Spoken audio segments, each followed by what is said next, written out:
L'objectif de telle soirée, c'est relativement simple, c'est permettre aux citoyens puis aux acteurs du quartier de mieux connaître les candidats et les candidates, c'est-à-dire leur programme, leurs engagements, puis aussi ce qu'ils sont comme personnes, leur personnalité, leur style le style qu'ils auraient si jamais ils deviennent des élus.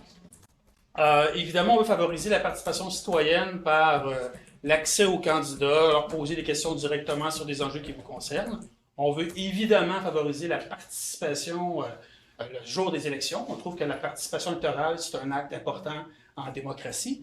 Et on veut aussi, dans le format qu'on utilise, c'est en une soirée, vous avez les candidats en présence. Donc, à la fin de la soirée, vous allez avoir une opinion peut-être qui va être plus précise sur pour qui vous allez voter. Donc, voilà. Les mesures sanitaires, vu qu'on est en COVID toujours, ben oui, on ne sait plus quelle vague on est, mais on est toujours en COVID. On fait la soirée en mixte, donc vous devez porter le masque quand vous vous déplacez. Vous devez avoir le passeport vaccinal, ça c'est déjà fait. Et si vous êtes assis à votre place puis vous respectez la distanciation d'un mètre, vous pouvez l'enlever. Mais quand vous allez vous déplacer, vous devez le remettre. C'est la raison pour laquelle je ne l'ai pas. Je ne l'ai pas. Et que les candidats ne l'ont pas non plus. Donc vous pouvez l'enlever aussi.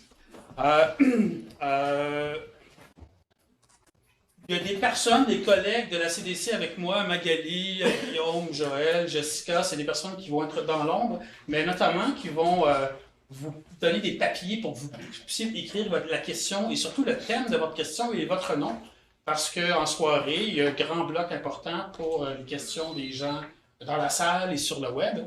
Donc, si jamais vous voulez poser une question et vous voulez un papier, vous tournez vers le coin là-bas. Et puis, soit Magali ou Jessica vont aller vous porter un papier pour vous écrire votre question. La soirée est relativement simple. On la vie conviviale, respectueuse, agréable. Donc, évidemment, si trop d'agressivité ou d'arrogance, je vais faire pas les médiateurs, mais la police. Donc, habituellement, on ne se rend pas là. On se rend pas là.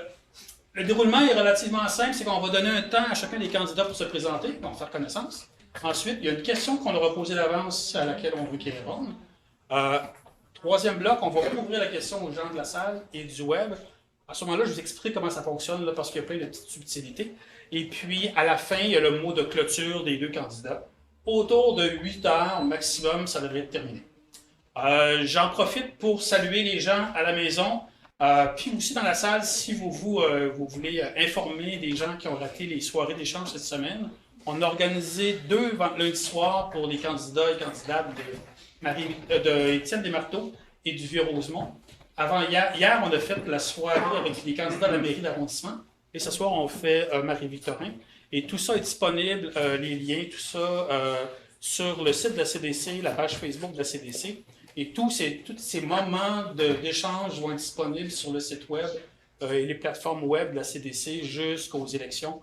Donc, si vous avez encore des amis de la famille qui, le 5, se demandent pour qui voter, ben, ils peuvent prendre 1h30 pour entendre les positions des différents candidats et candidates. Ça vous va? En salle? Oui. Parfait. Sur le web, si vous voulez nous dire si ça va ou ça va pas, ben, vous avez un chat privé. Il y a des modérateurs qui sont là pour prendre vos questions parce que vous allez aussi pouvoir, par mon entremise, poser des questions. Cette fois-ci, c'est moi qui vais vous les poser. C'est ça, on pourra voir tout à l'heure. Donc, on part. On part, il est 18h40, on est dans les temps, fait qu'on va avoir encore plus de temps pour les questions. Fait que c'est bon. On a tiré au sort tout à l'heure pour savoir qui allait commencer parce qu'on va favoriser l'alternance de prise de parole. Donc, le gagnant de ce soir, c'est M. Godbout. Donc, M. Godbout, vous allez être le premier à parler, à vous présenter, suivi de M. Posé. Et on vous donne 3 minutes pour le faire. Donc, c'est ad lib, ça peut être votre pitch de vente lorsque vous faites du porte-à-porte, ça peut être un grand débat théorique sur le concept de votre vision d'avenir. C'est libre à vous, on veut vous entendre comme vous êtes et dans l'angle que vous préférez. On va y aller. Je vais être le modérateur au niveau du temps, ça c'est une job un peu plate. On n'est pas à la seconde près, hein. Ça peut être 15 secondes, 30 secondes de plus, mais si vous êtes enflammé puis vous êtes rendu à 3 minutes 30, je vais commencer à vous dire en conclusion.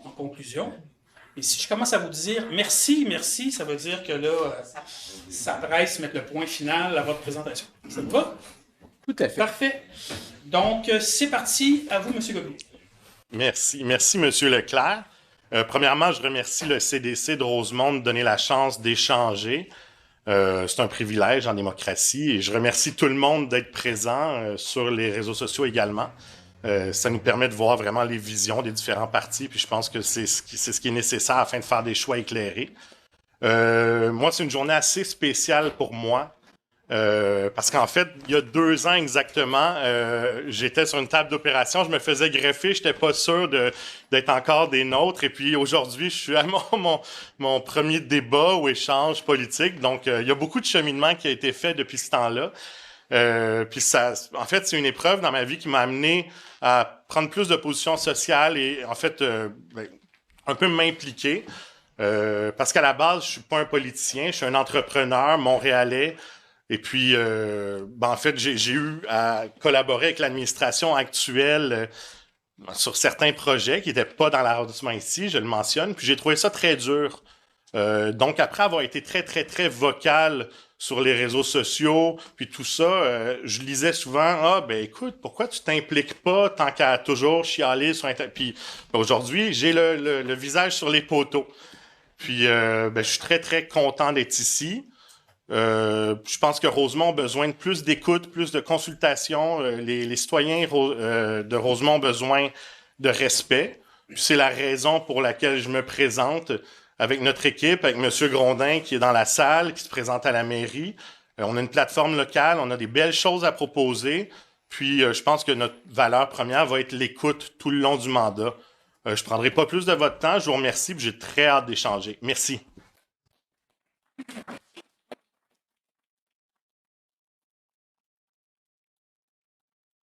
Merci, M. Godbout. À vous, M. Posé. Merci beaucoup. Alors, bonsoir tout le monde. Très heureux de pouvoir me retrouver ici avec vous. Très heureux aussi de vous accueillir ici. En fait, c'est plus la CDC qui le fait. Donc, merci à la CDC, à Denis Leclerc. Donc, Jocelyn Posé. Alors, j'occupe très fièrement la fonction de conseiller municipal à Marie-Victorin depuis les 4 dernières années. C'est avec joie et fierté que je sollicite aujourd'hui un 2e mandat avec une équipe renouvelée dans la RPP sous le leadership de François Limoges. Natif de Rosemont-la-Petite-Patrie, je suis très fier aussi de dire que j'y travaille depuis toute ma vie dans Rosemont, depuis l'âge de 12 ans jusqu'à présent. L'Est de Rosemont, je suis pleinement engagé depuis près de 35 ans. Avant d'en être le conseiller municipal, j'ai aussi fièrement dirigé le centre de loisirs Alphonse Desjardins durant 29 ans, ce qui m'a permis de travailler à une multitude de projets avec les organismes sociaux communautaires de Rosemont et tisser des liens avec des centaines de citoyens du quartier, dont je suis très content. J'ai eu la chance d'en voir de très nombreux dans mon porte-à-porte dans les derniers mois. Je m'étais présenté dans Marie-Victorin en 2017 avec un objectif très précis, y mettre tout mon cœur pour que son développement s'accélère sur tous les plans, pour qu'il devienne un quartier à échelle humaine, attrayant et incontournable pour toutes et tous, un quartier où les citoyens de tous âges et surtout de toute provenance seraient fiers d'habiter. 4 ans plus tard, je suis très fier du travail accompli localement par notre équipe dans l'Est à l'écoute de la collectivité, appuyée par notre mairesse Valérie Plante, qui a répondu présente avec de nombreux investissements dans Marie-Victorin. Parmi les faits saillants du mandat, on va en nommer plusieurs, vous me permettrez, l'ajout et la réfection d'équipements collectifs dans chacun des 5 parcs locaux du district, la mise en place d'animation extérieure de loisirs 4 saisons au parc Joseph-Paré, la contribution à ce local-ci de la CDC de Rosemont par le financement d'un poste d'agent de mobilisation, la multiplication des ruelles vertes et des places publiques, le développement accéléré du transport collectif, et également la mise en place de la réduction du 50% du tarif pour les citoyens aînés en transport en commun, la sécurisation des déplacements actifs sur de nombreuses rues aux abords des écoles, des parcs et des résidences de personnes âgées, l'aménagement de corridors de mobilité sur les axes Beaubien et Rosemont ainsi que Sherbrooke, en étroite collaboration avec la table Vivre et vieillir à Rosemont, que je salue à la maison. Évidemment aussi le développement de projets pour contribuer à préserver l'abordabilité du logement social dans l'Est de Rosemont, notamment avec la construction de la coopérative La Joie de Rosemont sur Bélanger. Le développement de la participation citoyenne de toutes sortes de façons, notamment avec des cafés citoyens dans le quartier que j'ai organisés, des projets participatifs citoyens également, le soutien aux commerces locaux pour le développement économique local, etc. Bref, depuis les 4 dernières années avec Projet Montréal, l'Est de Rosemont est sur une extraordinaire lancée de développement de la vie de quartier et de la qualité de vie dans une perspective d'échelle humaine.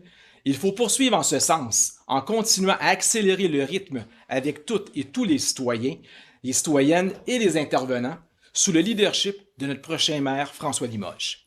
Nous y sommes déterminés, prêts à être plus que jamais une voix forte pour l'Est de Rosemont et à lui donner tout leadership dont il a besoin pour mener à bien tous nos projets collectifs. Merci beaucoup. C'est lancé, il y a de l'ambiance, ça va être bon. Donc, on va y aller avec... Ah tiens, vous avez parlé de l'espace, le local ici. Je me permets une petite parenthèse quand même. Ici, vous êtes dans l'espace 40e Beaubien, l'espace communautaire des citoyens. Comme il n'y a pas beaucoup d'infrastructures communautaires, loisirs et culturels à l'arrondissement, les organismes du quartier, dans une démarche collective, on a loué un local commercial pour les activités communautaires et citoyennes.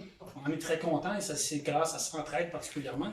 Puis on espère que ce projet-là va avoir une longue vie, mais c'est aussi votre espace ici, évidemment. Donc, on va attaquer le deuxième bloc sans plus tarder. La question qu'on vous a posée, c'est la même qu'on a posée à tous les candidats et candidates. Fait que ceux qui ont déjà participé à une soirée comme ça cette semaine ou regardé sur le web, vous la connaissez. C'est une question en deux volets. Le premier volet, si on veut connaître, c'est quoi pour vous l'enjeu principal qui est spécifique dans Rosemont pour les prochaines années? Donc, on veut votre enjeu principal. On se doute que vous allez avoir de la misère à en nommer juste une, puis là, vous allez l'envelopper de 2, 3 autres priorités. On va vous demander, OK, la deuxième, la troisième, votre top 3, c'est quoi? Et dans la même 3 minutes qu'on vous donne, il y a le deuxième volet, c'est concrètement, qu'est-ce que vous allez faire pour Rosemont par rapport à ces enjeux-là? Monsieur Posé, à vous la parole. Avec plaisir. Priorité à Rosemont, elle est simple en ce qui me concerne et ce qui concerne notre équipe locale. C'est le développement de l'Est de Rosemont qui est à poursuivre en continuant de l'accélérer. 3 enjeux prioritaires en ce qui nous concerne. D'abord, le développement économique local. Ça va passer par quoi concrètement? Par la revitalisation du Petit Beaubien, afin de l'embellir et le verdir, notamment dans les tronçons Viau 42e et 24e, 25e. L'ajout d'une placette publique à l'intersection de la 38e avenue près du IGA. Le nord-est de Rosemont, pour nous, c'est une priorité pour notre équipe. À cet égard, on souhaite amorcer la revitalisation de la rue Bélanger, qui en a grand besoin. Également, créer un poste de commissaire pour soutenir le développement économique local. Enfin, soutenir activement la création de SDC dans les secteurs où les commerces ne sont pas regroupés comme Beaubien ou Bélanger. Deuxième enjeu, la qualité de vie sous 4 axes. Le premier, développement social. D'abord, aménager un marché public pour une offre de fruits et légumes frais. 2. Embaucher un deuxième agent de développement communautaire pour soutenir davantage les organismes locaux. Également, bonifier le soutien aux projets des organismes en lien avec des personnes vulnérables et en itinérance. Également, contribuer à réduire la fracture numérique des citoyens et citoyennes aînés, des étudiants à faible revenu, en facilitant l'accès à l'usage des technologies de l'information. Enfin, ajouter davantage de mobilier urbain pour faciliter les déplacements actifs des aînés sur les rues commerciales et bonifier le programme de déneigement qui leur est destiné. Deuxième volet, également en développement social, en qualité de vie, l'habitation. Donc, s'assurer de créer une part significative de logements sociaux et abordables, utiliser tous les pouvoirs réglementaires de l'arrondissement pour lutter contre les rénovictions, renforcer les mécanismes de contrôle et d'inspection en matière d'insalubrité. Troisième volet, qualité de vie, la mobilité. Sécuriser les déplacements sur des rues locales telles que demandées par les riverains. Oui, il y en a encore, on a encore des demandes là-dessus. Poursuivre la sécurisation de la rue Viau avec les citoyens et citoyennes et assurer un leadership auprès de la STM pour revendiquer une meilleure offre de services sur la ligne 197 Rosemont. À cet égard, les 300 autobus de l'administration Plante vont être très bénéfiques. Quatrième volet, le loisir à proximité de chez soi, donc poursuivre le travail pour doter l'Est de Rosemont d'un centre de loisirs et d'une bibliothèque, agrandir le chalet du parc de la Louisiane, accélérer la réfection des chalets de parc dans une perspective de programmation annuelle, développer davantage d'activités pour les citoyens, ados et aînés, et enfin, accroître l'offre de services en animation dans les parcs et notamment au parc Maisonneuve. Et finalement, le troisième enjeu, c'est d'être surtout une voix forte à la table des grands projets de l'Est de Rosemont. Ces grands projets-là, quels sont-ils? Le REM de l'Est. Il faut maintenir la barre haute pour le REM pour que le projet du REM ait une belle intégration dans le paysage urbain de nos quartiers résidentiels. Deuxièmement, le prolongement de la ligne bleue et le développement du nord-est de Rosemont, qui est une priorité. On a entendu les citoyens à cet égard-là. Troisième grand projet, l'hôpital Maisonneuve-Rosemont. Le gouvernement a annoncé que l'hôpital Maisonneuve-Rosemont serait reconstruit sur le terrain actuel. Il faut être à la table, puis on a un rôle comme arrondissement en termes de leadership aux abords de l'hôpital. Merci. Merci, M. Posé.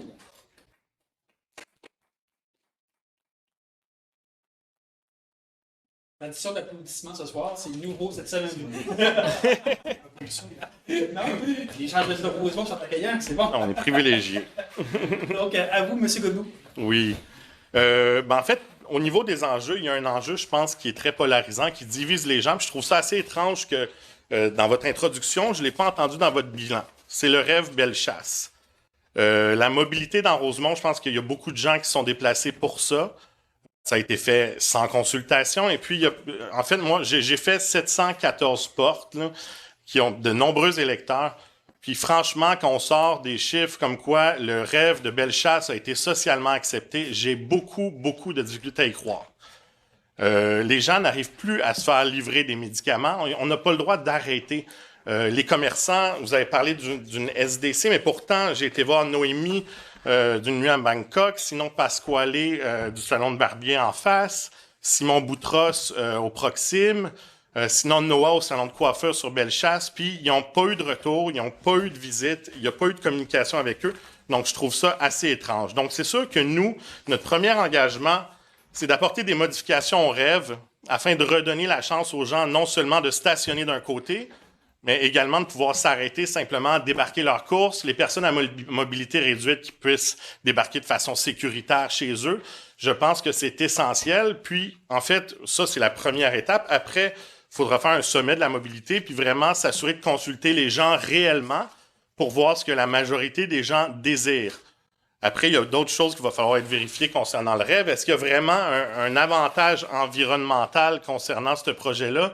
J'en doute. Plusieurs études ont été faites. Selon l'achalandage qu'on a actuellement, c'est pas payant. On a un déficit de 151 tonnes de GES à chaque hiver. Sur les 91 jours d'hiver, les études ont été faites. Les chiffres sont là. Donc ça, c'est une première chose. Sinon, l'aspect culturel dans Rosemont, je pense qu'il y a des endroits, il y a de l'espace, il y a des gens, et puis il faut développer à ce niveau-là. Donc, il y a des espaces comme Notre-Dame-du-Foyer. Est-ce qu'on peut aller voir ce qu'on pourrait faire avec cet édifice-là qui tombe en ruine en ce moment-là?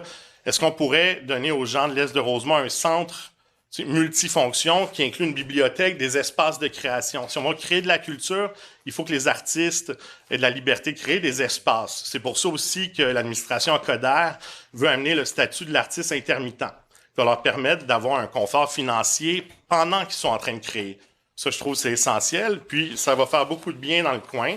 Il y a beaucoup de familles, il y a des jeunes qui rêvent de créer, ils veulent être des artistes, on va leur donner les outils pour. Sinon, au niveau du sport, je pense qu'il faut aussi donner les investissements nécessaires et tout ça. Comme le parc de la Louisiane, on a l'association de soccer de Rosemont, la petite patrie, qui n'arrive pas à pratiquer. Il s'était fait promettre des investissements dans le parc, c'est jamais arrivé, ça a disparu. Donc, qu'est-ce qui s'est passé avec ça? Comment on peut les aider? Comment on peut les écouter? Ça, c'est une chose. Et puis, au niveau du verdissement, je pense qu'on ne peut pas être contre la vertu. Je suis absolument d'accord. L'administration Coder ne veut plus une rue dans Montréal sans arbres. Je pense que je vais être une voix forte afin de m'assurer que des espaces comme Bélanger et Beaubien soient prioritaires dans le verdissement afin qu'on puisse amener des commerces intéressants, que les gens de Marie-Victorin puissent prendre un café ailleurs que dans un Tim Hortons. Il faut amener des commerces intéressants dans Marie-Victorin. Puis ça, en fait, c'est un peu mon passé. C'est ce que j'ai fait toute ma vie. Donc, c'est vraiment c'est les 3 points sur lesquels j'ai l'intention de travailler dans l'éventualité où les citoyens veulent travailler avec moi. Merci.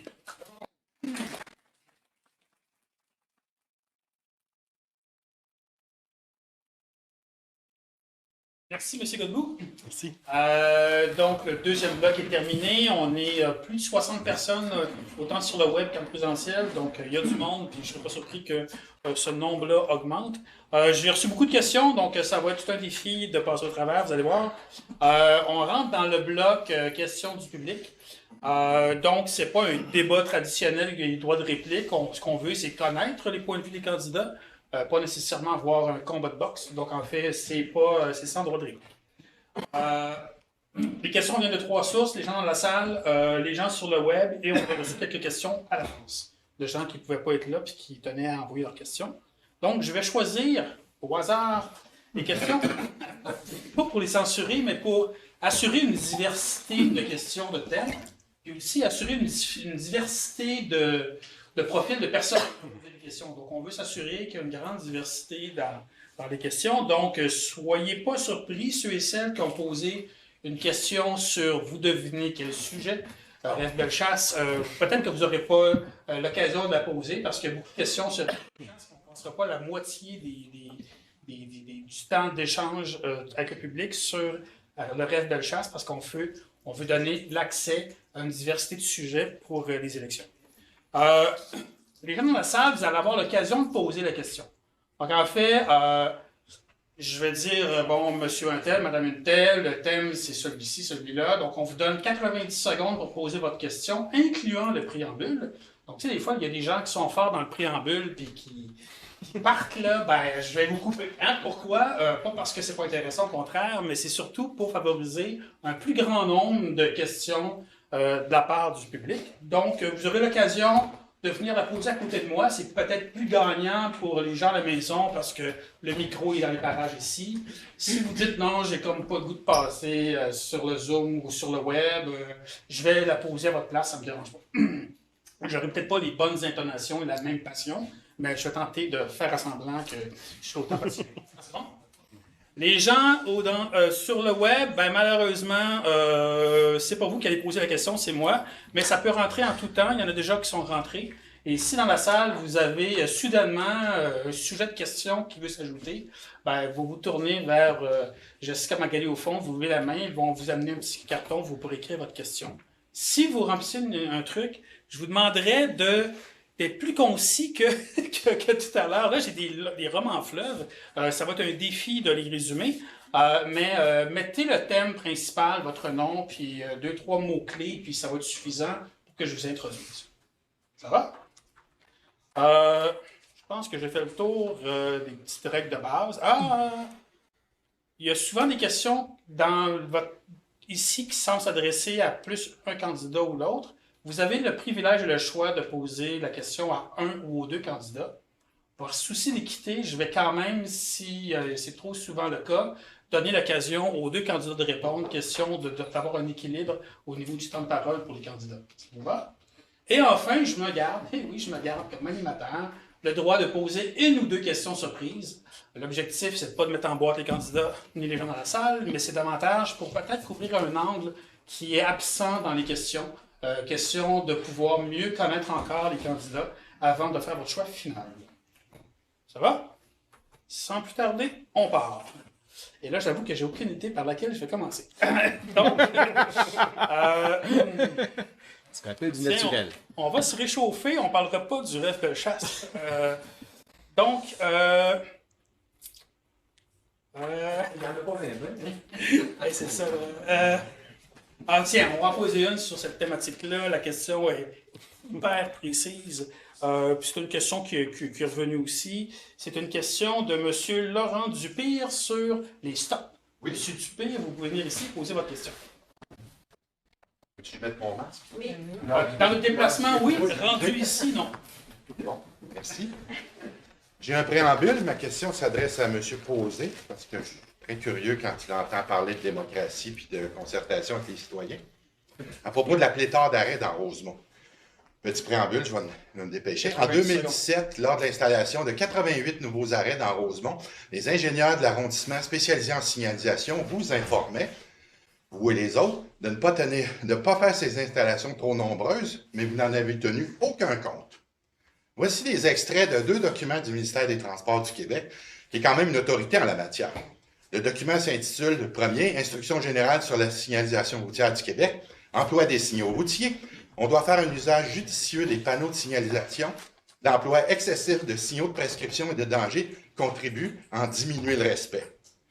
À propos des panneaux d'arrêt, il est déconseillé d'utiliser les panneaux d'arrêt à seule fin d'obliger les conducteurs à respecter la limite de vitesse permise.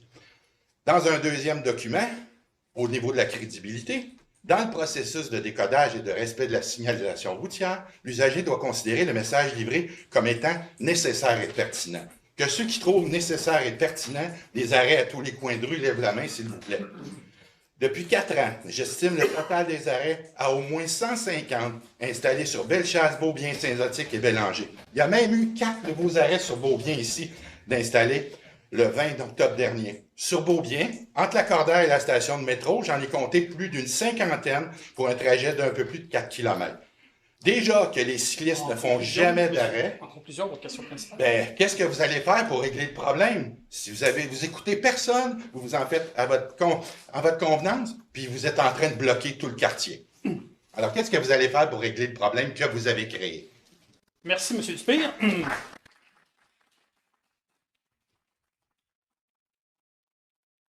Donc, la question s'adresse à M. Posé. Je vais vous laisser répondre, mais je vais donner un court temps de réplique, de commentaire à M. Gaudin. À vous, M. Posé. Merci beaucoup. Merci, M. Dupé, pour votre question. D'abord, je vais vous encourager. Le programme d'installation des panneaux d'arrêt, c'est un programme du dernier mandat. Alors, c'est terminé.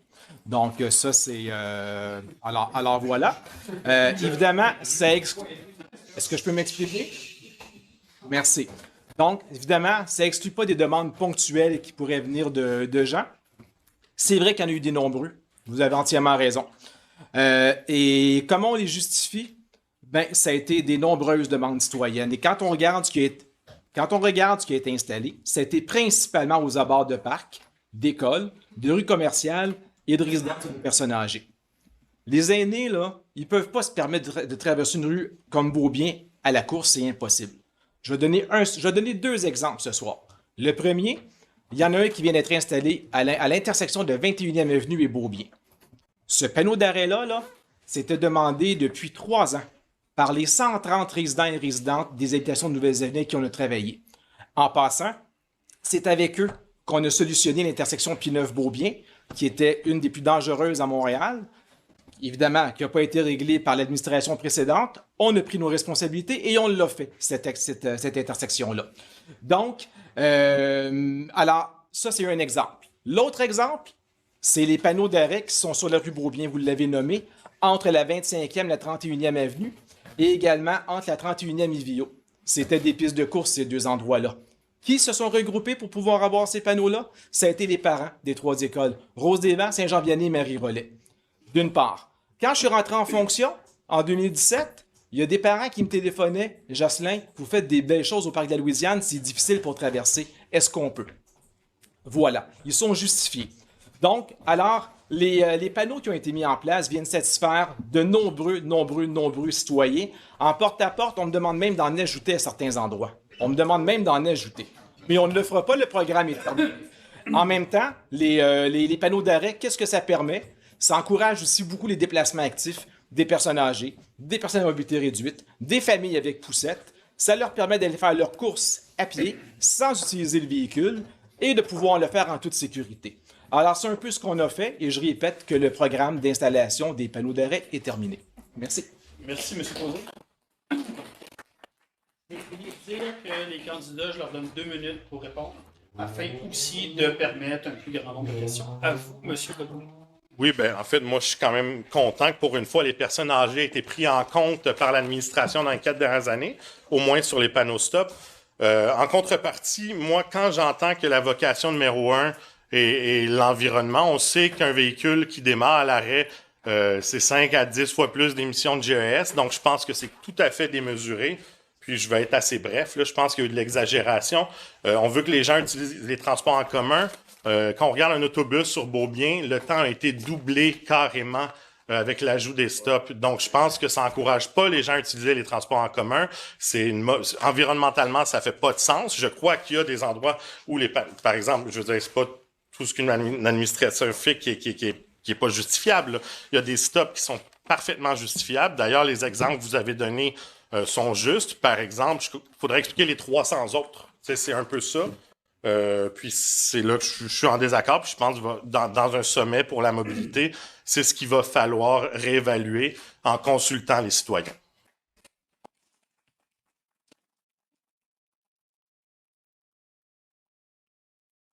Deuxième question. Deuxième sujet. C'est une question sur le web posée par César. Donc, je vais la poser. Le transport actif et en commun participe à la lutte au changement climatique. Qu'allez-vous faire pour les favoriser? Vous vous lancez, celui qui désire se lance, puis l'autre suit. À vous la parole. J'ai commencé la dernière fois. Oui, ben avec plaisir, il n'y a pas de souci. On peut l'intégrer naturellement.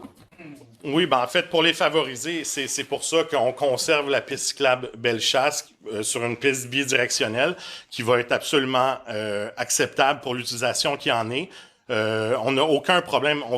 Je pense que je viens d'intervenir par rapport à ce qui est d'encourager le transport en commun. Après, si on regarde, j'ai tous les chiffres, là, je ne veux pas vous endormir, mais le comité citoyen a quand même fait une étude assez poussée par rapport à l'épandage du sel, ce que ça crée en termes de GES. Le sel qu'on étend, en fait, sur le rêve Bellechasse, ça vient des îles de la Madeleine, et puis on parle quand même, suite à l'étude, que je ne veux pas endormir tout le monde, mais elle sera disponible sur notre plateforme. On a un déficit de 151 tonnes à la fin de l'année. Si on prend la machinerie, l'extraction du sel qui est fait aux îles de la Madeleine où on utilise du fuel, là, donc c'est quand même assez coûteux d'un point de vue énergétique. Et puis, c'est pour une très faible utilisation. Quelqu'un qui va, par exemple, au travail tous les jours, 91 jours, là, aller-retour, on va sauver 2,4 kg de GES. C'est selon le trajet moyen. Là. Tout est approximatif, mais on a été très conservateur. Le comité citoyen a fait une belle étude, puis c'était conservateur.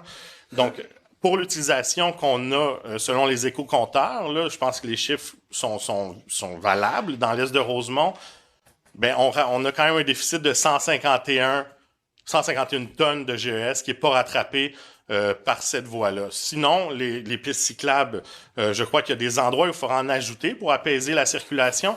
Je pense que l'enjeu sur lequel il faut réfléchir, c'est vraiment l'enjeu nord-sud. L'est-ouest est quand même bien couvert. Il y a assez de pistes cyclables pour l'utilisation qui en est faite. Puis c'est sûr que notre administration est vraiment pas réticente à changer les choses s'il y a de plus en plus d'utilisation. Par exemple, en hiver, présentement, l'entretenir, le sel, ça coûte trop cher d'un point de vue environnemental, ça ne fonctionne pas. Merci, M. Legault.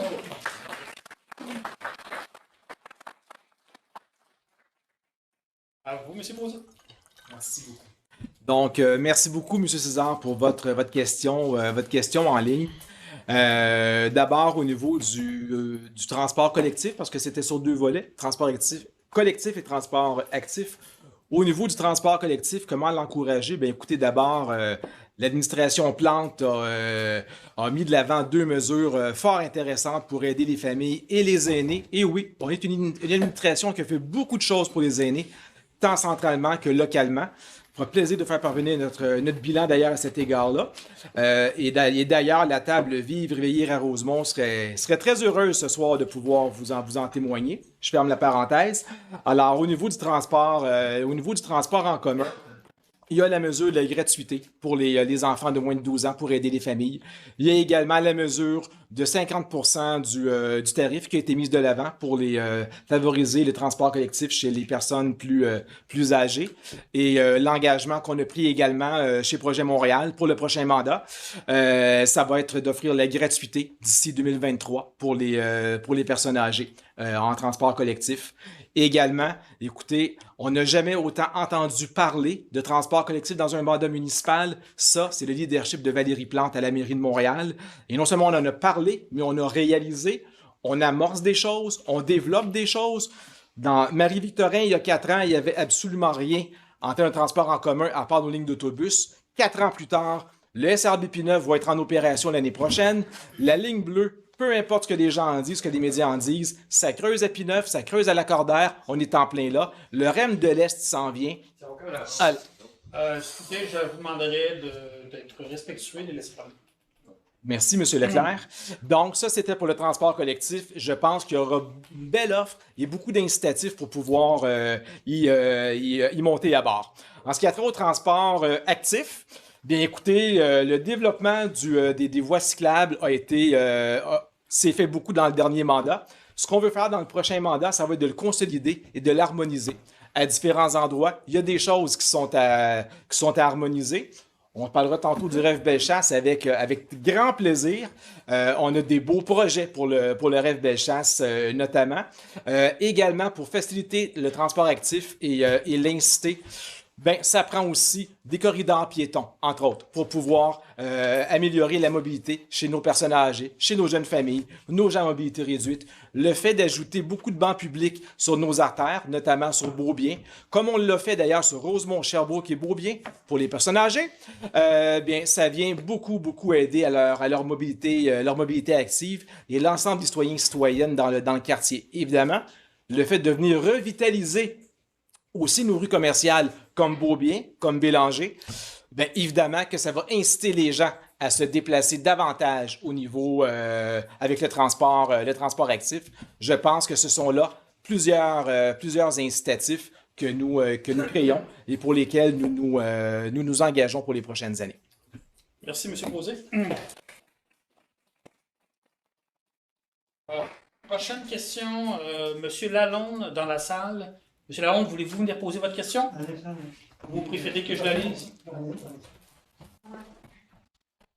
Oui, alors on met le masque et on arrive, c'est bien ça? Pas de souci, oui.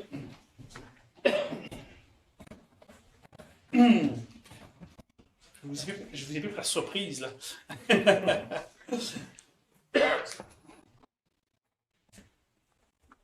Je vais juste vous installer ici, M. Lalonde, puis voici votre question que vous vouliez poser.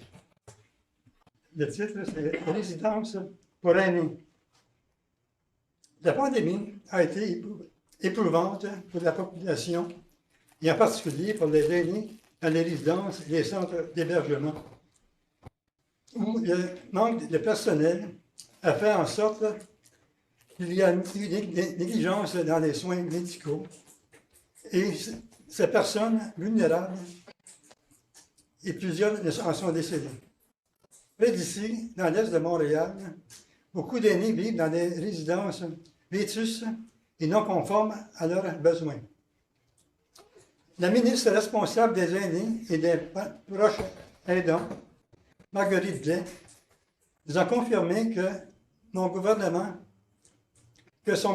fera construire plusieurs nouvelles résidences pour aînés adaptées à leurs besoins médicaux, tant physiques que psychologiques. Pourriez-vous demander à votre parti politique qu'il fasse une recommandation à notre gouvernement pour qu'une de ces résidences pour aînés soit construite en priorité dans l'est de la ville de Montréal, car plusieurs de nos aînés en ont un urgent besoin. Merci beaucoup.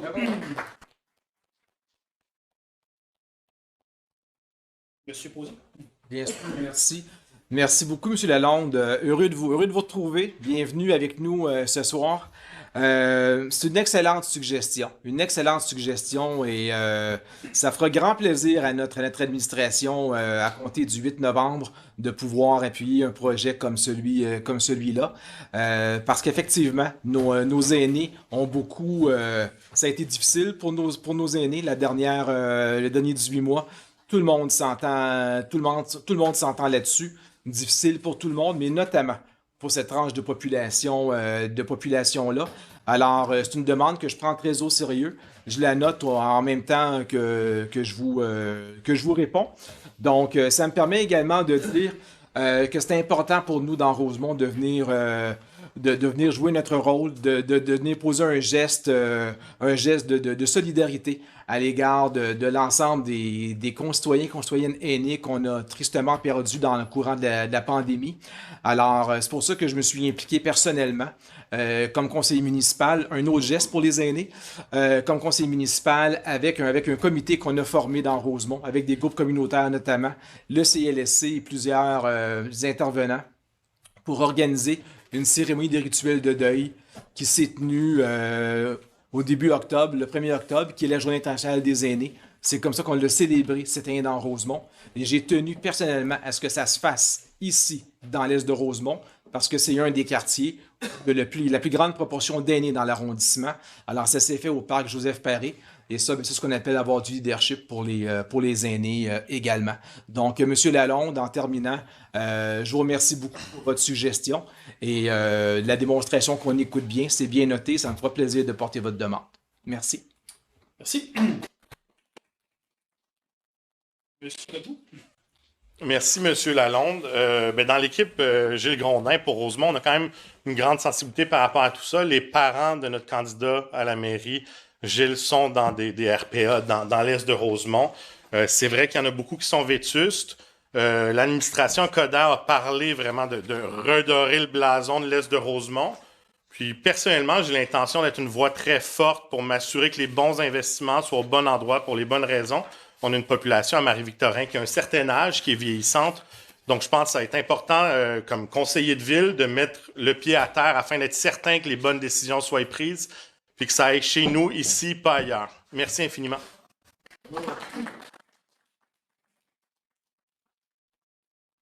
Merci, M. Godbout. On va enchaîner avec une autre question dans la salle qui se rapproche de Bellechasse, Mme Céline Craig.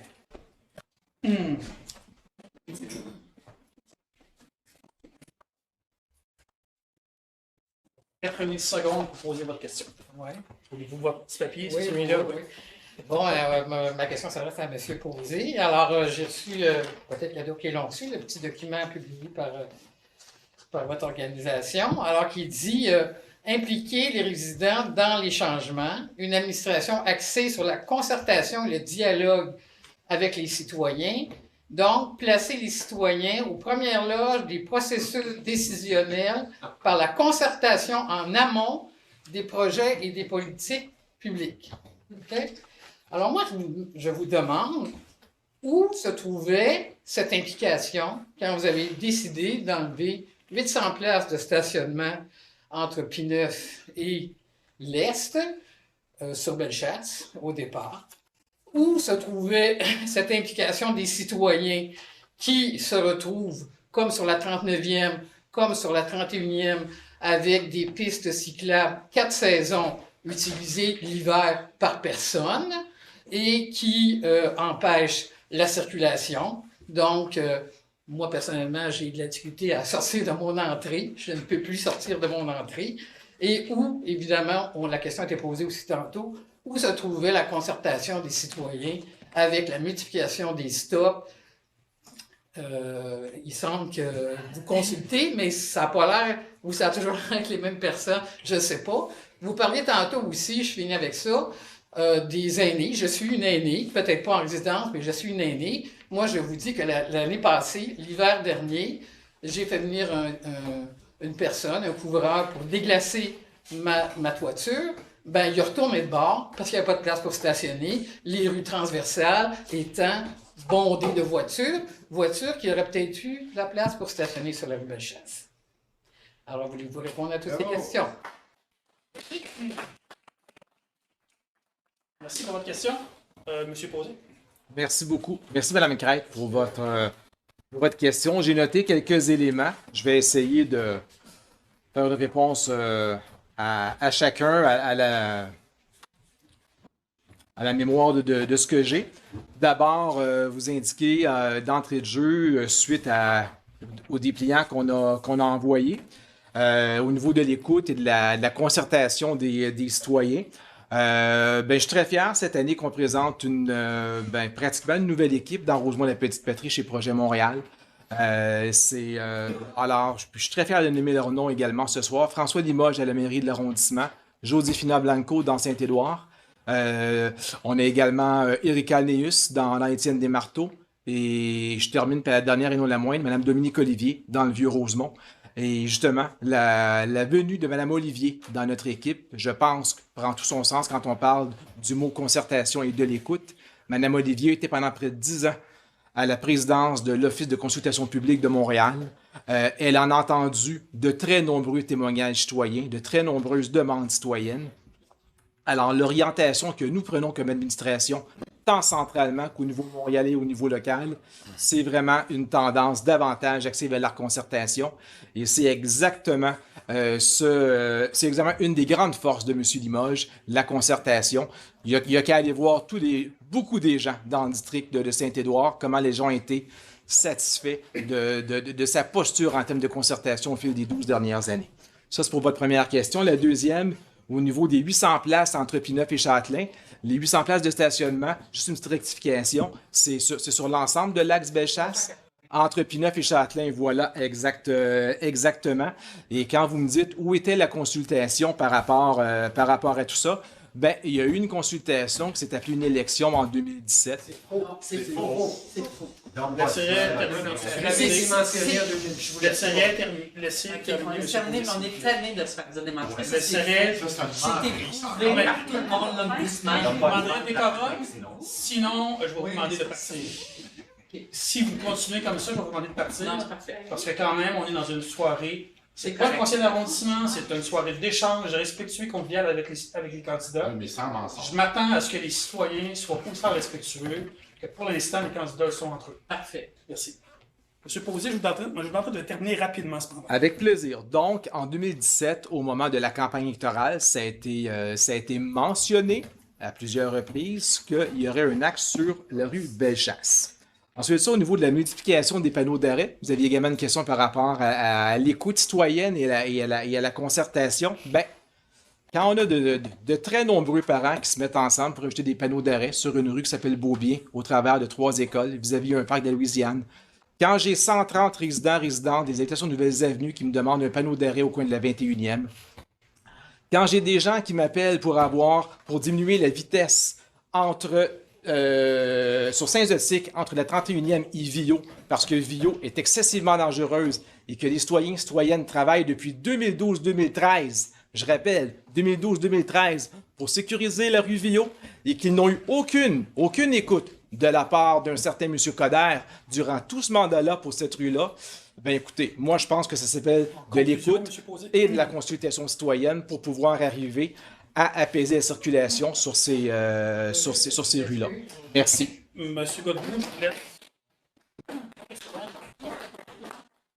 Je vous laisse quelques- Oui, ben, je trouve ça drôle d'entendre parler d'aucune écoute de la part de M. Coderre quand c'est l'administration Croteau-Limoges qui est au pouvoir depuis 12 ans. C'est aussi drôle d'entendre parler de nouvelle administration quand on voit que M. Limoges va probablement dépasser M. Labombe à Québec. Donc, je trouve ça assez drôle. Puis il faut aussi prendre en compte qu'il y a quand même 3 candidats sur 5 dans la nouvelle administration qui habitent pas Rosemont, la petite patrie. Sinon, moi, je suis en désaccord complet quand on dit qu'une élection a été faite et que c'était une consultation, parce que nulle part dans la plateforme de Projet Moral en 2017, on a mentionné qu'il y aurait un rêve sur Bellechasse. Donc, en fait, on dit qu'il va y avoir un rêve à quelque part dans l'est de Rosemont. Puis pour moi, c'est complètement absurde. Je pense pas qu'on peut faire un choix éclairé avec ces informations-là. Puis c'est de modifier la réalité. Je vois une aisance à modifier la réalité je comprends que ça en agace d'autres, parce que ça m'agace moi aussi. Sinon, moi, je me demande, Monsieur Posé, est-ce que vous étiez au courant du rêve sur Bellechasse comme candidat en 2017? Est-ce qu'il y a encore du temps? Non. Ah, d'accord. Je ne vais pas rentrer dans l'interprétation. Je comprends. Je suis désolé. Je vous demanderai de. Est-ce que je peux revenir non. sur un élément s'il reste du temps? Vous prendrez du temps sur un autre temps, M. Merci. Posé. Parfait. Je n'accepte pas l'interpellation que vous allez commencer à faire. Donc, je vous demanderai de conclure, M. Godbout. On va continuer sur les questions du rêve Bellechasse. Absolument. C'est pas fini, mais on se calme un petit peu. Là. C'est une soirée d'échange. Donc, ben moi, dans le fond, la conclusion de tout ça serait que si on considère tout ça, on pourrait dire que l'élection au poste de conseiller de ville de Marie-Victorin, qui aura lieu le 7 novembre prochain, c'est un référendum sur le projet du rêve Bellechasse, dans le même sens. Merci, M. Godbout.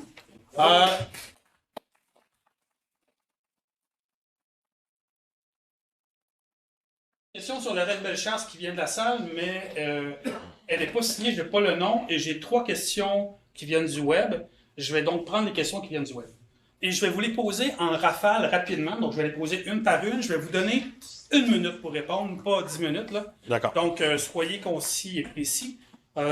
Possiblement que 2 des 3 questions vont s'adresser aux 2 candidats, et il y en a une qui va s'adresser seulement à M. Posé.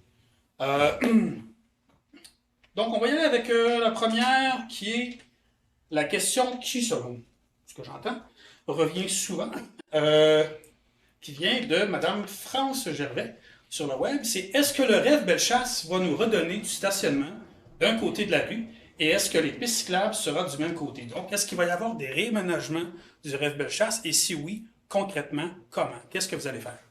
Donc, à vous, M. Godbout.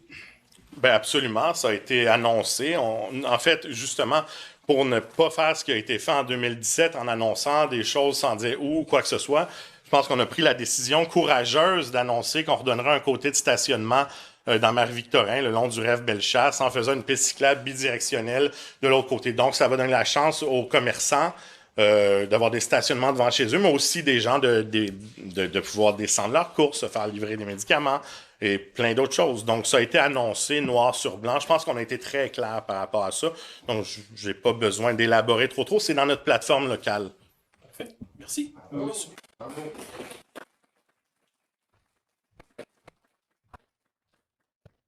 Monsieur Posé? Merci beaucoup. Alors, merci beaucoup pour la question qui a été posée. Donc, en lien avec le rêve Bellechasse, oui, absolument. J'ai dit tout à l'heure que M. Limoges est quelqu'un d'ouverture, quelqu'un de dialogue, et tout à fait, on est tout à fait ouvert à revoir l'aménagement sur la rue Bellechasse.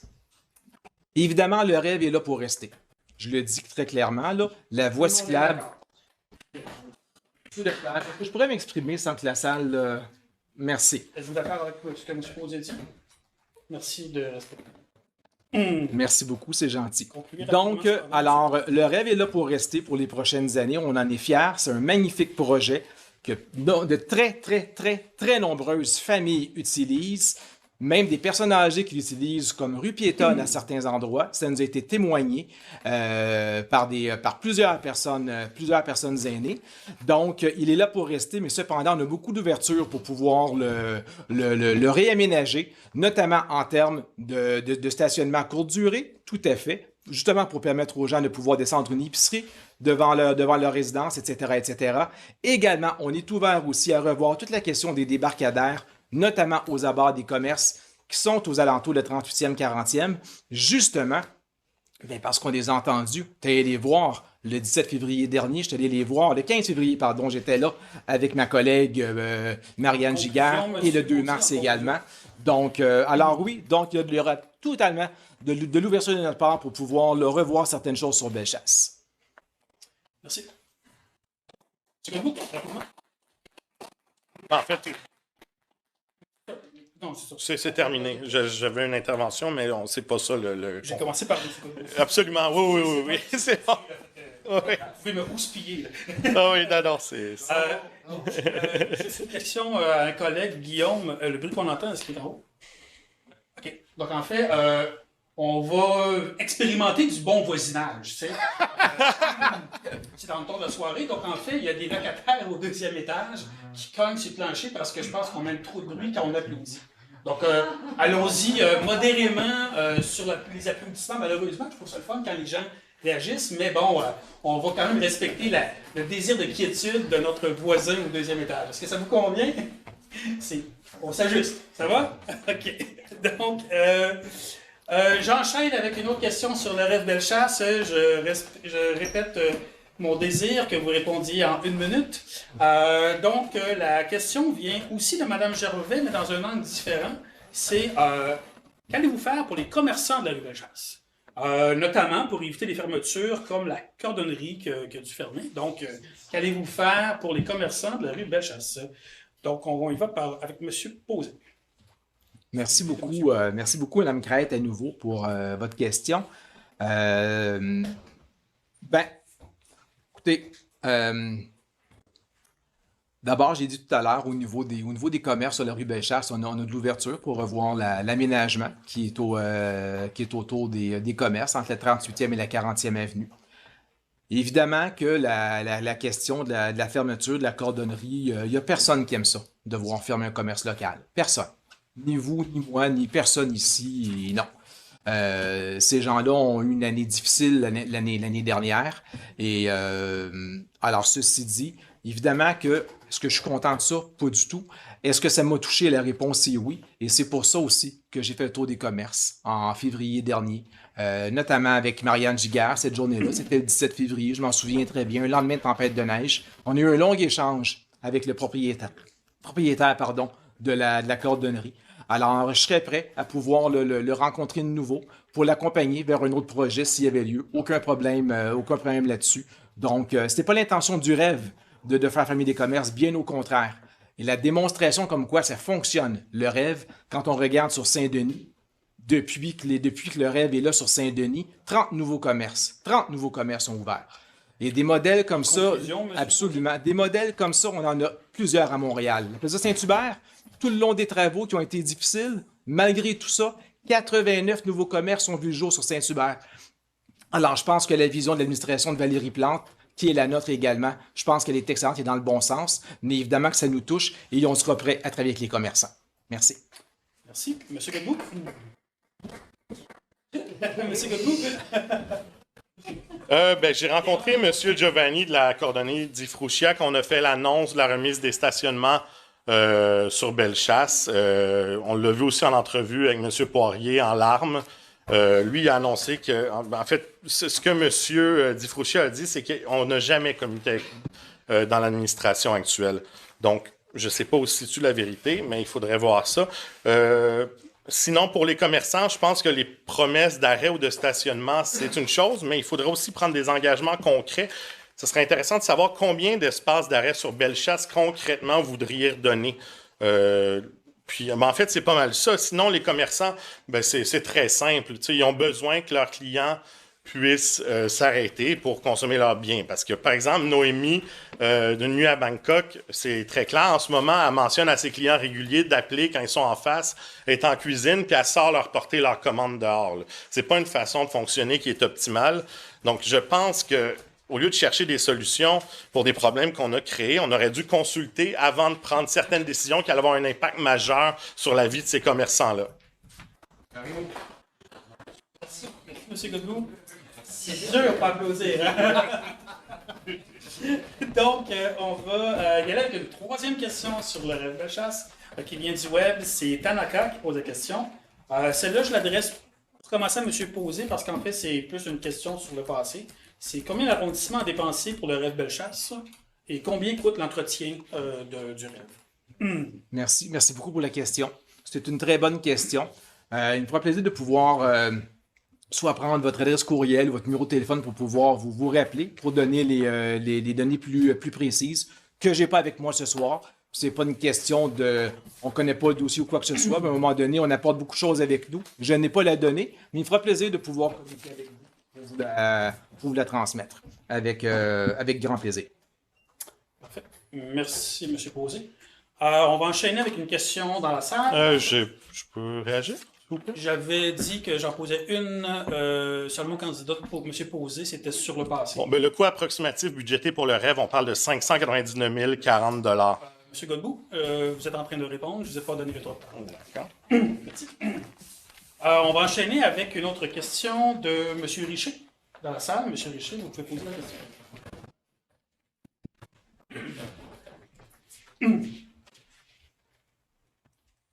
Alors, je me présente, Jean-Claude Richer. Je suis un résident de Rosemont depuis une trentaine d'années. J'y ai travaillé aussi une trentaine d'années.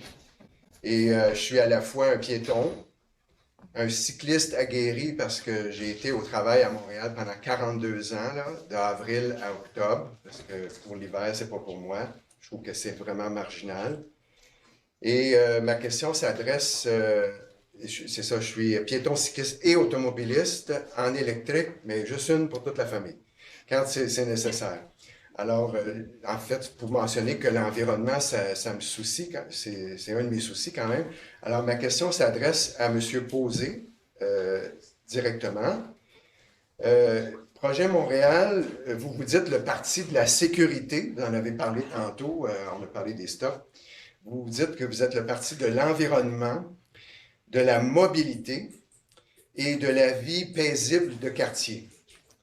Alors, concernant la sécurité, comment, parce que j'ai comme 3-4 sous-questions, là, sécurité, environnement, mobilité, vie de quartier.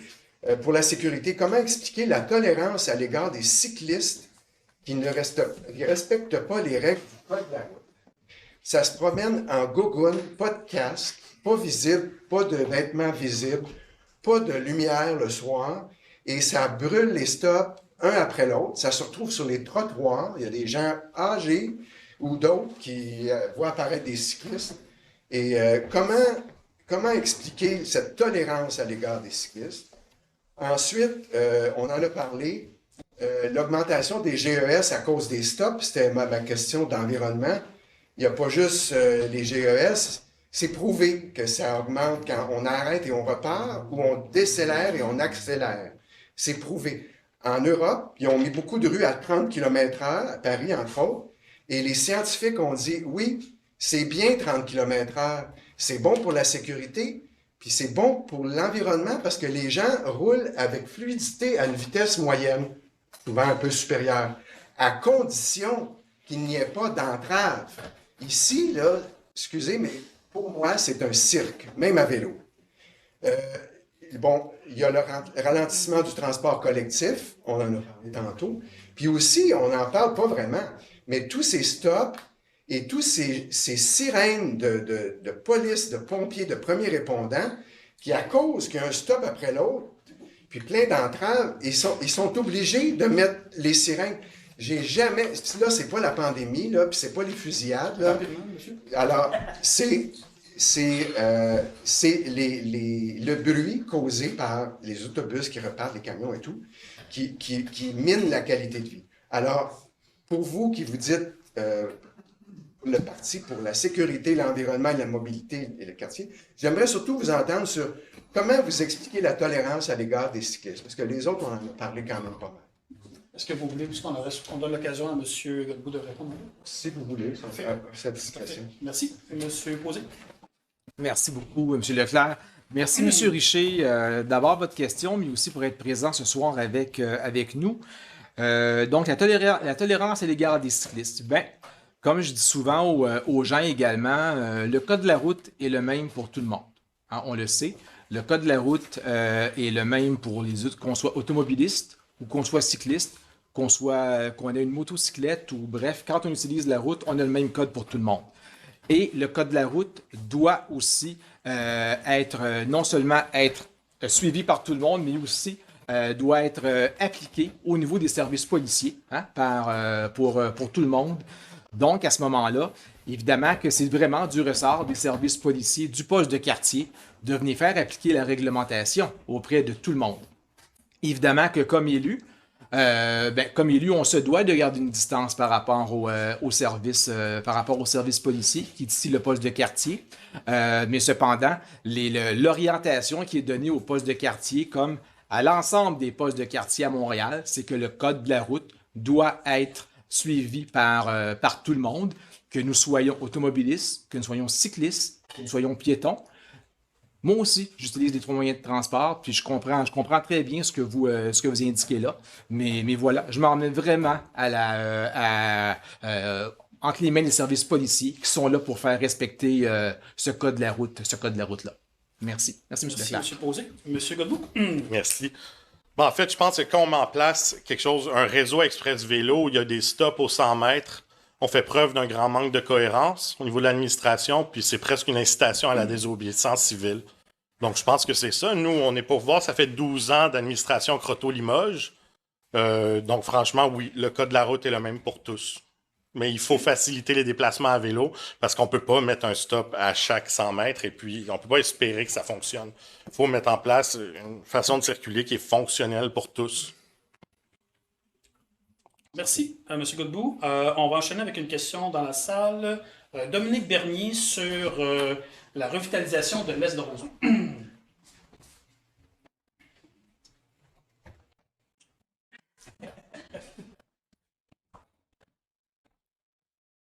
Bonjour à vous deux.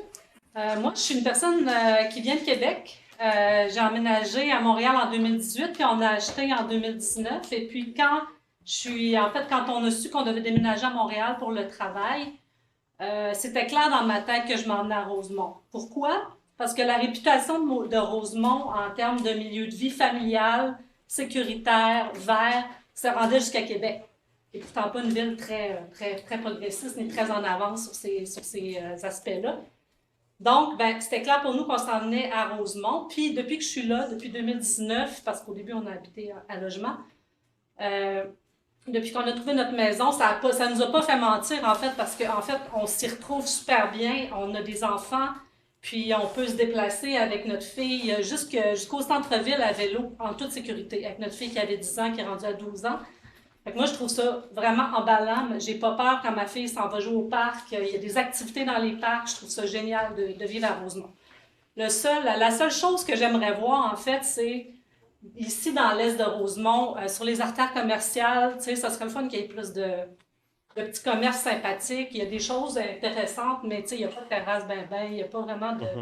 C'est ça nous manque un peu. Fait que je me demandais, c'est quoi vos propositions pour revitaliser, très concrètement, pour revitaliser le secteur? Merci. Je laisserai M. Godbout commencer, ensuite M. Posé. Oui, ben ça, c'est une constatation, c'est très, très vrai. On a besoin d'amener des commerces intéressants ici. Moi, j'ai une sensibilité pour ça. Je viens de ce monde-là. D'ailleurs, là, sur Bélanger, un peu plus à l'ouest, j'ai ouvert le bistrot Cœur de Loup qui fonctionne. Après, il y a le Master qui s'en vient.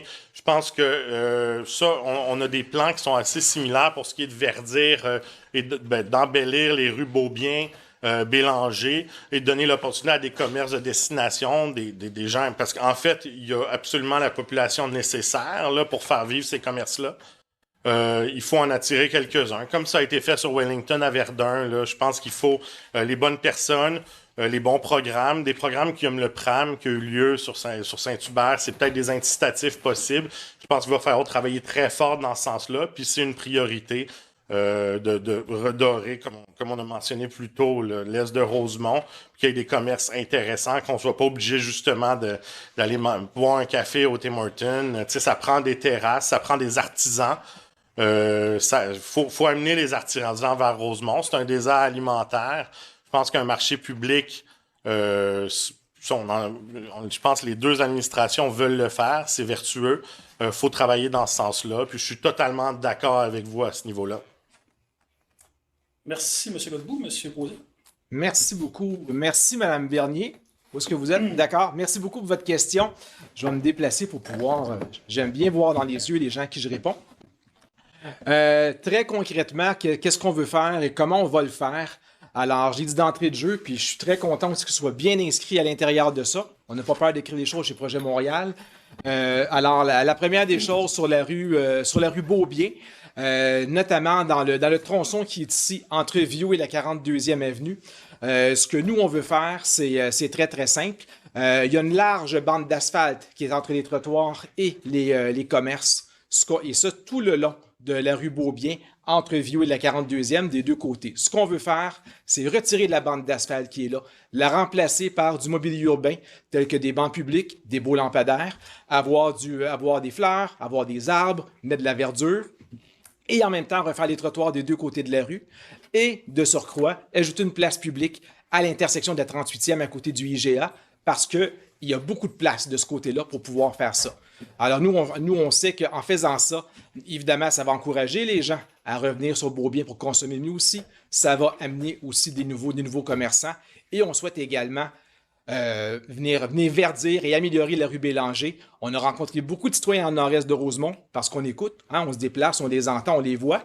Et c'est ce qu'ils nous ont beaucoup dit. On a entendu et c'est une autre priorité pour nous dans ce cadre-là. Donc, pour pouvoir revitaliser les rues commerciales parce que l'élection du 17 novembre prochain, je trouve ça triste d'entendre ce soir que ce sera une élection strictement sur un référendum par rapport à Bellechasse. C'est vraiment un très, très flagrant manque de vision. L'élection du 7 novembre prochain pour Marie-Victorin, ce sera surtout une élection pour l'accélération et la poursuite du développement de la qualité de vie ici, et non pas un référendum sur Bellechasse, comme l'entend M. Coderre et son équipe. Merci. Merci, M. Posé. Le temps file, ça avance. Je me permets de sortir de mon chapeau. La question surprise. Il y a eu beaucoup de questions sur la mobilité, le déplacement, tout ça. J'en ai une sur les infrastructures, puis surtout en attendant les infrastructures. Je m'explique. Lors du Forum social de Rosemont en 2018, on a consulté la CDC et l'ensemble des acteurs du quartier. On a consulté 1500 personnes dans Rosemont. Et puis, heureusement, l'est de Rosemont est devenu une priorité de quartier. Donc, il y a beaucoup de choses qui ont été faites. Et un des constats qui revient souvent, puis j'imagine, vous qui vivez dans l'est de Rosemont, vous le savez plus que tout le monde, c'est qu'il y a un déficit d'infrastructures communautaires, loisirs, culturelles, sportives, évidemment. Le centre Alphonse Desjardins a fermé. Nous, ici, à Bout-de-Bras, on essaie quelque chose, mais c'est pas avec des grandes sommes. évidemment, dans les deux, vous avez l'intention de doter l'Est de Rosemont d'infrastructures. Évidemment, ça, on sait que ça va prendre 10 ans. Hein. On sait très bien que ça ne se fait pas en 24 mois, en 12 mois. Donc, la question surprise, c'est plus le ramener sur le concret. C'est dans les 4 prochaines années, en attendant les infrastructures qui vont être très, très durables, vous vous engagez à faire quoi? Vous vous engagez à soutenir quoi, puis prioriser quoi comme solution temporaire pour faire en sorte qu'au moins les gens de Rosemont aient des infrastructures communautaires, loisirs, culturels, sportifs. On a fini par M. Posé, je pense, tout à l'heure. Oui. M. Posé, M. Godbout. Merci beaucoup. Alors, excellente question. D'abord, je pense c'est important aussi de retracer un peu l'histoire ce soir par rapport au dossier du loisir dans l'Est de Rosemont. Il est arrivé un épisode très triste en 2015-2016, alors j'étais directeur du centre. On reçoit une communication comme quoi le centre finalement va fermer, va être repris pour en faire une école. Mais précédemment à ça, durant 2013-2015, la CSDM avait fait la proposition à l'administration qui est en place, celle de M. Coder, d'acheter plusieurs immeubles dans des quartiers à Montréal, des immeubles qui appartenaient à la commission scolaire, mais qui étaient utilisés par les arrondissements comme centre de loisirs, mais sous forme de locataires et non pas sous forme de propriétaires. Et ici, dans l'Est de Rosemont, c'est tout ce qu'on avait comme lieu intérieur. Et M. Coder a vraiment manqué une excellente opportunité en termes de développement communautaire et de loisirs dans le quartier. Il y avait la chance, l'opportunité d'acheter le bâtiment pour pouvoir le faire développer et y amener un centre sportif. Alors ça, c'est la première chose. La deuxième chose que je trouve aussi dommage, puis après ça, je vais en venir aux solutions avec plaisir. Il va vous rester 1 minute. Parfait. La semaine passée, M. Coder et son administration ont fait une annonce par rapport à des centres sportifs. On va aller doter où est-ce qu'il y a des manques. Et selon les manques, selon l'article, ce qu'on a entendu, c'est Montréal-Nord, la Chine, Mercier-Hochelaga-Maisonneuve et Saint-Léonard. Rien pour Rosemont. Vous me permettrez ce soir d'avoir une difficulté à croire qu'ils veulent investir pour un centre de loisirs dans l'Est de Rosemont. Fin de la parenthèse. Alors, en ce qui nous concerne, on va investir encore dans les parcs au niveau de l'offre de loisirs, comme on l'a fait dans les 4 dernières années en termes d'offres extérieures, mais aussi l'année prochaine. Il y a un agrandissement du chalet du parc de la Louisiane qui s'en vient, avec l'ajout de 2 salles de loisirs à l'intérieur comme infrastructure. On a également des plans pour le parc Joseph-Perrot au niveau du chalet. Donc, on continue au niveau de l'offre de loisirs dans les parcs, en se servant de tout ce que nous avons. On est très fiers des dernières années, avec tout ce qu'on a fait dans les 5 parcs locaux, d'avoir finalement créé un vaste centre de loisirs extérieur pour les gens dans l'Est de Rosemont. Alors, c'est un petit peu ça. Et aussi, on va profiter des prochaines années pour ajouter des équipements culturels dans nos parcs pour que chacun puisse être doté et avoir la chance de pouvoir offrir des spectacles à différents endroits et des expositions. Merci. Merci. M. Godbout? Oui. Ben, en fait, si on regarde la Maison de la culture qu'on a dans Étienne-des-Marteaux, c'est vraiment vétuste. Puis je répète que c'est la même administration depuis 12 ans. Donc, qu'est-ce qui a été fait? Ben, on peut annoncer bien les choses, mais je ne sais pas, il ne s'est pas fait grand-chose en 12 ans. En contrepartie, c'est sûr qu'on veut débloquer des budgets pour travailler avec les partenaires. Je pense que c'est important aussi d'avoir les gens, la main-d'œuvre pour faire du communautaire. Puis c'est super important. La ville est de moins en moins sécuritaire. Je pense que le communautaire est super important pour que nos jeunes aient la chance de faire du sport, comme au Parc de la Louisiane, par exemple. On a rencontré à plusieurs fois la présidente de l'association de soccer, Mme Sandy Lou, qui n'arrive pas à faire jouer tous ses membres et tout ça. Puis, pour l'instant, nous ne sommes pas au pouvoir, mais c'est sûr qu'il va falloir prendre le temps de rencontrer tout le monde, travailler avec les partenaires, afin que tout le monde ait les outils selon les outils qu'on va avoir, puis aussi beaucoup de leadership dans l'Est de Rosemont pour avoir les budgets de la ville centrale pour que la culture et aussi le loisir puissent se développer dans l'Est de Rosemont, parce que c'est un manque, c'est un grand manque présentement. Merci, M. Godbout. On va enchaîner avec une question du web.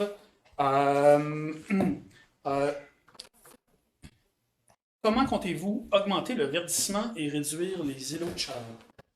M. Godbout. Ensuite, M. Paulet. Oui, ben en fait, l'administration Coder, Gély, a annoncé qu'il n'y aurait plus une seule rue à Montréal qui n'aurait pas d'arbres. Donc, toutes les rues vont être verdies. Et puis, verdi, mon Dieu. Peu importe. Puis donc, en fait, c'est un engagement, je pense, qui est très clair. Puis il va aussi falloir faire une chose que, en faisant du porte-à-porte, j'ai réalisé que ça a été un peu négligé, c'est d'entretenir ce qu'on a déjà. C'est beau planter des nouveaux arbres, mais il faut entretenir, émonder, tout ça. Donc nous, c'est sûr qu'on veut mettre en place une brigade pour entretenir ce qu'on a déjà dans l'Est de Rosemont. Merci, M. Posé. Merci beaucoup. Merci pour la question. Ben d'abord, au niveau montréalais, on s'est engagé à 500 000 arbres. C'est ce qu'on a besoin à Montréal, dans nos rues, dans nos espaces, dans le domaine public. Ça va faire on a vraiment besoin de ça pour donner un poumon pour la transition écologique également. Donc, de verdir les espaces avec ces arbres-là, mais également, on veut accélérer la transformation des parcs par la plantation massive d'arbres, aussi créer des forêts dans les parcs. On a déjà amorcé ça dans l'arrondissement. On veut le poursuivre dans différents parcs dans l'est de Rosemont. On veut également renforcer le programme des ruelles vertes, c'est-à-dire on veut diminuer les critères pour les programmes de ruelles vertes pour qu'il y ait moins de travail à faire par les citoyens et les citoyennes, et on souhaite investir davantage de ressources financières pour que les ruelles soient vraiment des ruelles vertes au bout des efforts de la part des citoyens et citoyennes. Comme j'ai dit tout à l'heure, c'est important de verdir aussi nos rues commerciales. La rue Beaubien ici, la rue Bélanger, ce sont des îlots de chaleur. Ça ne peut plus être ça. Alors, on s'engage à faire beaucoup de verdissement sur ces 2 rues commerciales-là dans les prochaines années. Une rue également dans l'est de Rosemont, où est-ce qu'il faut faire quelque chose absolument, parce qu'évidemment, on ne peut pas tout faire en même temps dans un mandat, ni en 12 ans. C'est la 23e avenue. La 23e avenue, entre Bélanger et Rosemont, elle est un désert d'arbres. Je trouve ça désolant que finalement on n'en entende pas parler ce soir pour quelqu'un qui a fait beaucoup de portes. Il faut connaître le district, mais la 23e avenue, elle est vraiment déserte. Elle est vraiment déserte d'arbres, de verdure, et on a besoin d'avoir du verdissement de ce côté-là. Merci, monsieur. On se dirige vers la fin de la soirée d'échange. Vous avez été sur la sellette quand même un bon bout de la soirée. Je vous pose une question plus légère pour voir si l'univers rationnel n'est pas le seul univers dans lequel vous êtes. Donc, en fait, la question, ça va être très précis, c'est avec qui vous aimeriez aller prendre une bière? Pas pour débattre de politique, pas pour mieux comprendre l'ennemi ou l'adversaire, mais pour avoir du fun. Avoir du fun, jaser avec un adversaire politique. Donc, quelqu'un qui n'est pas de votre formation politique, mais pas, mon collègue Vianney ou mon collègue Jocelyn, là, c'est trop facile, évidemment. Et on veut pas non plus, genre, tel candidat, parce que, j'aurais des questions à lui poser qui seraient dures, là. En fait, c'est comme, avec qui vous trouvez qui a l'air pas pire le fun, même s'il y a des visions différentes de vous, et que vous aimeriez passer un bon moment avec pour échanger sur un paquet de choses. Donc, je vous laisse commencer. Allez-y. Bon, on pourrait aller en prendre une ensemble. Moi, je suis sûr que dans un autre contexte, on pourrait avoir beaucoup de plaisir. Ça doit être la réponse qui a été mentionnée pas mal toute la semaine. Mais c'est sûr qu'une campagne, tu sais, c'est de l'intensité, c'est polarisant, tout ça. Mais à quelque part, tu sais, on apprend à vivre avec notre adversaire puis tout ça. Puis moi, je suis quand même admiratif de quiconque met son visage sur le poteau. C'est un engagement social. Donc, je pense, même si on peut être en désaccord total, malgré tout, j'ai toujours du respect pour les gens qui veulent poser cet engagement-là. Puis, en fait, tu as l'air d'un maudit bon Jack. Je précise la question. Avec qui? Et pas les adversaires là, mais qui d'un autre parti politique, municipal, provincial, fédéral, vous aurez le goût d'aller prendre une bière, puis pourquoi? Ben, j'aurais 2... Je laisse M. Gauthier réfléchir, parce que... Vas-y, allez-y, posez. J'aurais peut-être deux personnes comme ça qui me viennent à l'esprit. La première, on en a parlé un peu tout à l'heure. J'ai eu la chance, à un moment donné, de croiser Mme Blais, Marguerite Blais, dans un événement, justement, pour les aînés, il y a quelques années. Et j'avais tellement trouvé son approche, tellement chaleureuse auprès des gens. Et j'aurais aimé pouvoir jaser plus longtemps avec elle par rapport à l'ensemble des dossiers au niveau des aînés. Alors, je pense que ce serait une personne, si j'avais quelqu'un à appeler pour aller prendre une bière ou un café ou whatever, je trouverais ça intéressant d'avoir un entretien avec elle. Et l'autre personne, il est dans la salle. Ça prenait bien une campagne électorale pour pouvoir nous ramener dans le même endroit. Ben, c'est Gilles Grondin. C'est Gilles Grondin. Ça fait très longtemps qu'on s'était pas recroisés, qu'on s'était pas revus depuis son dernier mandat, en fait, quand il était à l'époque conseiller municipal. Alors, ça pourrait être fort intéressant de reprendre une bière avec Gilles. OK, merci. Monsieur Godbout? Ben, j'irais prendre une bière avec André Lavallée, OK. qui a été le maire, et puis je pense que j'aurais plein de choses à apprendre pour le développement de Rosemont. Puis je pense que c'est quelqu'un qui a vécu à peu près tout à Rosemont, donc je pourrais grandir à travers cette bière-là. Merci, M. Godbout. Voilà, ça me met fin à la période d'échange avec la salle. Il reste le mot de conclusion, puis ensuite une partie informelle. Donc, le mot de clôture, c'est relativement simple. On vous donne 2-3 minutes maximum pour conclure. Vous y allez avec ce que vous voulez. J'avoue que je ne me rappelle pas. Alors, on a commencé avec vous, ensuite par vous. Donc, on y va avec M. Godbout, puis ensuite M. Posé. Donc, à vous, M. Godbout. Merci beaucoup. Ben, je veux remercier tout le monde sur le web, tout le monde d'être ici. C'est un privilège de pouvoir échanger. La démocratie, c'est un privilège. C'est important d'aller voter. Je pense qu'il y a des endroits où les gens se battent pour avoir cette chance-là. Tout le monde individuellement peut faire changer les choses. Moi, je me trouve très, très, très chanceux là, de pouvoir m'engager puis d'être présent dans cette course et tout ça. Puis je pense que c'est l'arrondissement qui va gagner en général dans les échanges d'idées, dans la consultation. Je pense que les messages ont tous été livrés ce soir. Là. Il y a beaucoup de choses qui ont été dites. Puis c'est vraiment l'idée de travailler ensemble. C'est un peu ça. Puis en consultation, puis moi, ça va être un privilège. Je vais être très fier si jamais j'ai l'opportunité de vous représenter pour les 4 prochaines années. Puis je vous remercie infiniment d'avoir été là. C'était un grand plaisir. Merci, M. Godbout. M. Posé. Merci. D'abord, merci à la CDC, à toute l'équipe d'avoir organisé ça. Merci à l'ensemble des gens, tant à la maison qui sont ici. Quand je vois ça, moi, ce soir, ça me rappelle un des objectifs de nid qu'on avait quand ce local-là a pris naissance. C'était justement de créer un lieu pour les citoyens, pour la participation. Alors, je suis très fier de voir tout ce monde-là ce soir qui est en présence. Alors, écoutez, je suis excessivement fier depuis 4 ans de représenter les gens de Marie-Victorin dans ce poste-là. À tous les jours, j'en remercie la vie. Pour moi, c'est un bel accomplissement qui m'a été donné de pouvoir accomplir.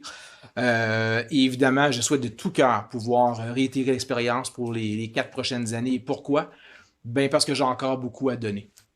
Je suis un gars sincère, je suis un gars de cœur, je suis un gars loyal, je suis un gars très accessible et engagé. J'aime d'amour profond ce quartier-là, dans lequel je travaille depuis près de 35 ans.